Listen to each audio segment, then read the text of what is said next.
Hey everybody, how's it going? Welcome to another episode of Scribblechat. So this might be weird. So I recorded like this 30-minute episode. Really didn't intend it to be that long, but I rambled as I usually do. But at the end of that one, I wanted to sort of talk about what I've been doing, like entertainment-wise, besides just journaling mind dump crap. And I started talking about board games, and I realized there's a couple of you through Twitter and even here on Facebook where we're talking like solo board games. What the hell are you talking about? So instead of adding to that 30-minute video, I just cut it off and I said I'm going to record a new episode like this one where I'm just going to talk about solo board games.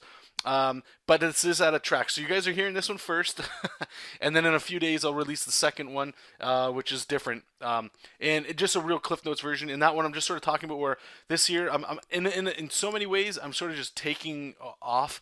I'm focusing on some just mental health, body health. Trim up, get my shit together. So that I can be focused and just study more on just practicing art as a hobby currently, and all that stuff. I'm not leaving YouTube. I'm not leaving Twitch. I'm not leaving social media and stuff.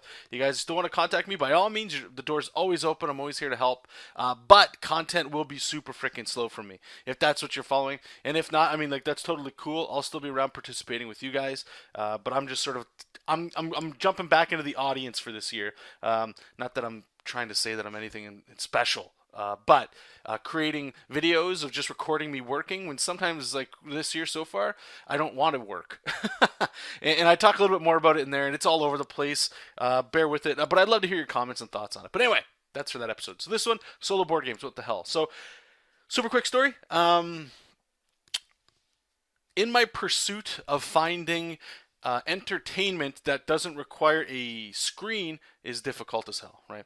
A lot of us, maybe we don't have a social life or you don't get out much, you don't go play Magic. I highly recommend playing Magic the Gathering. It's expensive, but it's one of the best games I've ever played. I put it right up there. To me, a lot of people, it goes, well, for the nerds, it's Dungeons and Dragons and then other games. For me, it's Magic the Gathering, then like Dungeons and Dragons and other games. But tremendous game, super expensive, requires a lot of time investment. And as somebody that was seriously, I don't want to say seriously pursuing, but a lot of my spare time, meaning when I was done my job or the two jobs I was working, when I would come home, I would then do freelance comic book work or just trying to push that out there. Left very little time to do entertaining things or socializing, and I became very aware of it. So, like, Magic's a great example. I would play it, I would lose. I don't like to lose. Who likes to lose? Especially like if you're going to play for fun with some friends, yeah, whatever. Losing's part of the game. But when you're going to things called Friday Night Magic, and the idea of that is it's a sanctioned event where you pay like only $5 or maybe $10, depends where you're at, and it's all sanctioned. You get points and stuff, but you go there and it's a little mini tournament. At the end of it, if you place well, you get a prize. And it might just be some packs of cards or store credit, but it's something. And I don't know if it's the male thing coming through here, like being a man. But like, you want to be first place. There's competition. Competition is good. Competition is great for everybody. Women, men, it doesn't matter. It's not that it separates the losers from the winners, but it lets you appreciate and celebrate the winners for doing what they're doing, and the losers can learn from why did they lose and stuff like that, right? Life lesson crap.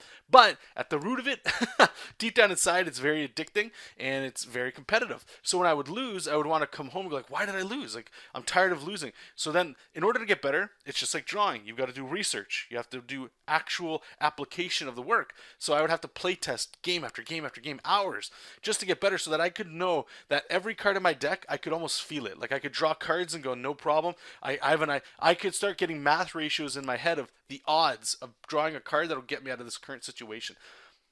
That's so much fucking time. Pardon the French. But that is a lot of time that I just couldn't do, so I had to walk away.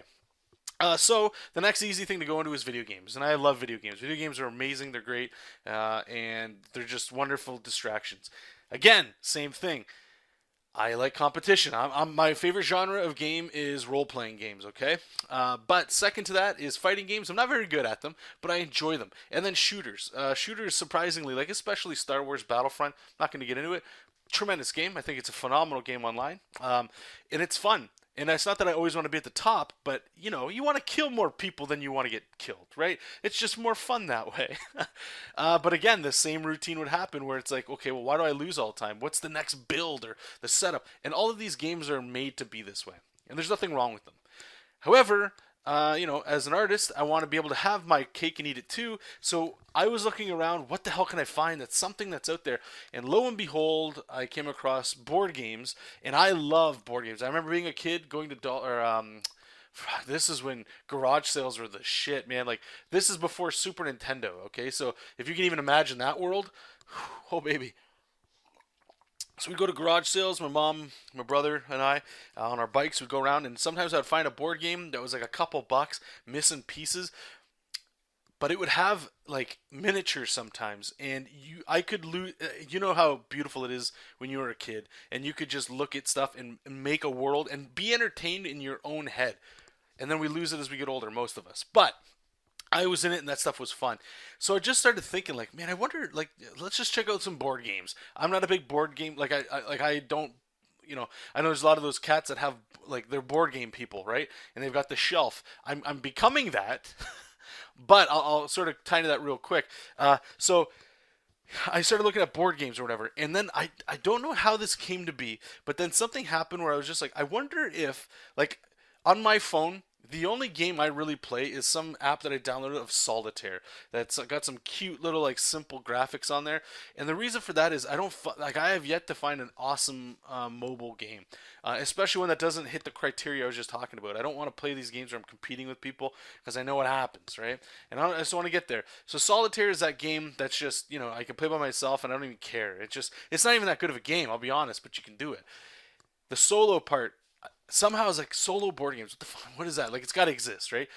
It has to exist. Solitaire exists. There's got to be games that are like that. So as I was looking around, I started to notice that there's this other thing. So they're called cooperative board games. Now in those games you can play as two people trying to beat the game. Now this is super interesting to me because that meant, well, holy shit, co-op is a massive genre that people enjoy.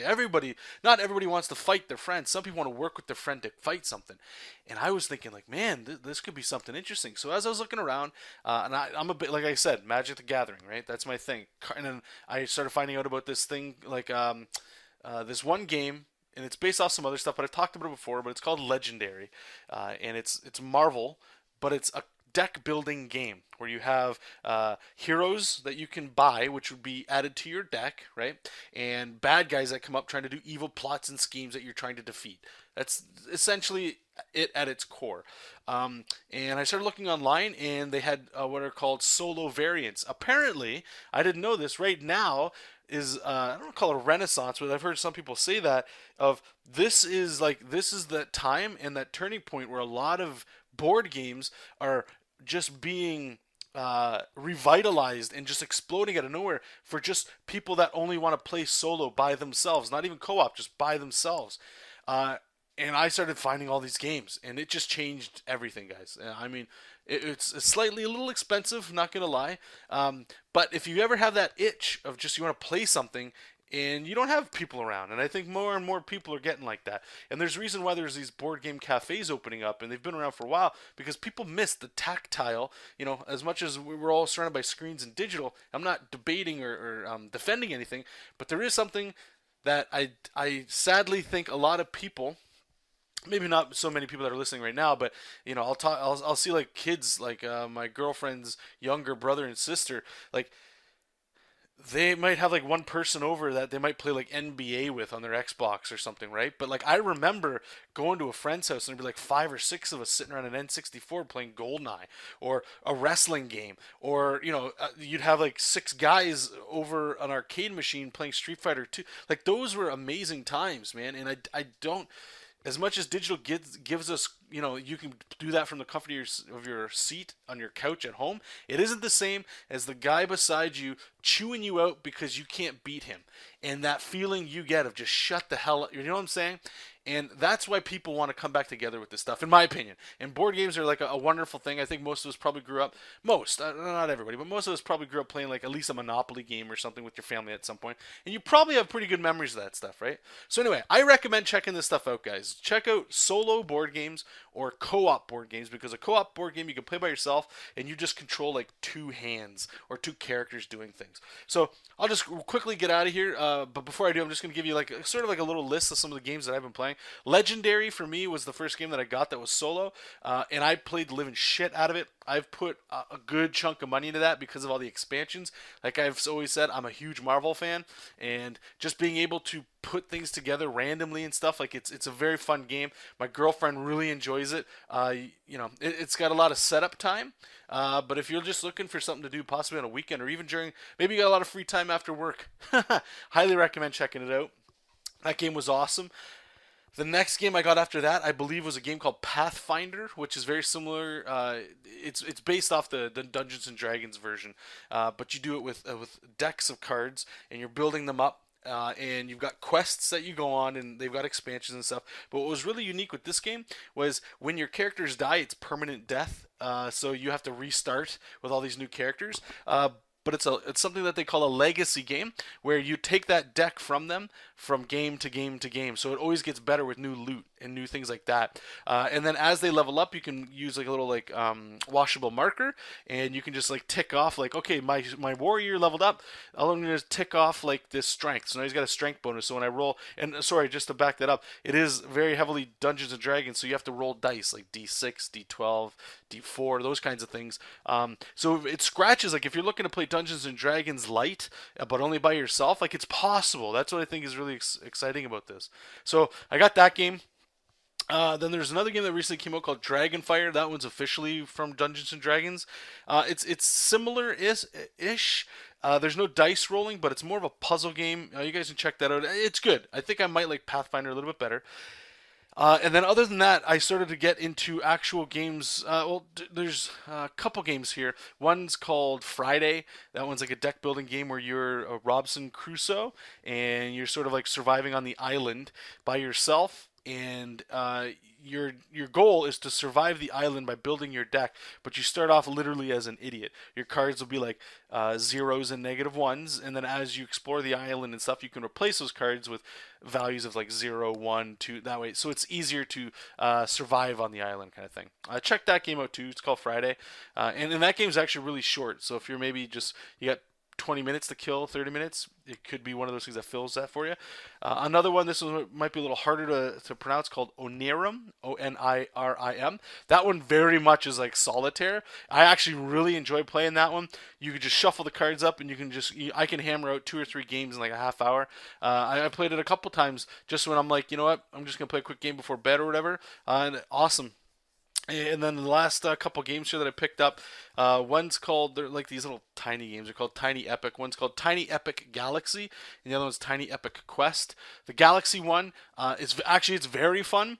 You're just basically trying to colonize planets and get bonuses and get a certain amount of points by colonizing planets more than your opponent. And you can play multiple people, or you can play by yourself. And the other one is Tiny Epic Quest, where it's very much looks like Legend of Zelda with an overworld map that you play. And if you guys remember anything from Super Nintendo and Link to the Past, you might look at the game and go, I see where they had the inspiration for that stuff.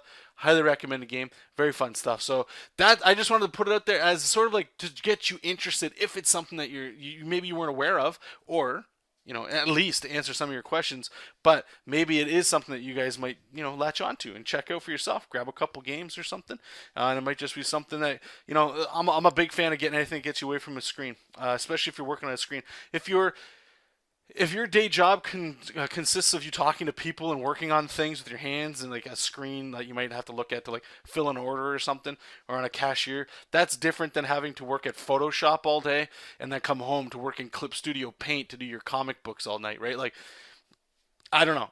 I did it for a very long time, and I got super burnt out. That's where I kind of went into this realm, where I can touch paper again. It's like looking at a manga or a comic book where you can touch with your, like, trust me, as much as I love digital and I can't wait to see where digital goes, traditional, there's something about it, and there'll always be something about it. If not for the masses, for us, those people that choose to work digitally and surround yourself with digital, I do believe at some point in your life you'll have an itch to go back to the traditional stuff. So check out board games. Check them out. Right now, I think, is one of the most amazing times you can get into them, from what I'm hearing and what I'm seeing. Even check out Kickstarter, you guys. Kickstarter is amazing for these board games. I'm seeing games on there that Trust me, when I started a lot of this stuff, my board game experience, besides the few random ones that I got when I was growing up that nobody wanted to play with me with, were like Monopoly, Clue. Clue is still an awesome game. What else? My girlfriend, she's right now, like every now and then we might play like a game called Payday.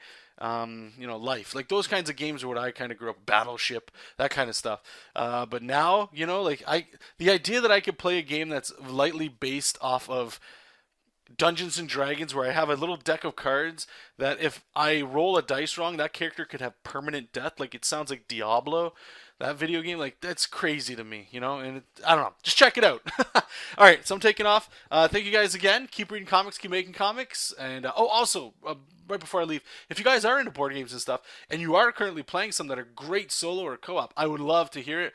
It's like my new addiction right now is just finding a lot of these games because I like hitting ones that have different genres and stuff. So please leave a comment below, and I would love to check it out. So thanks so much. Talk to you guys soon, and bye-bye.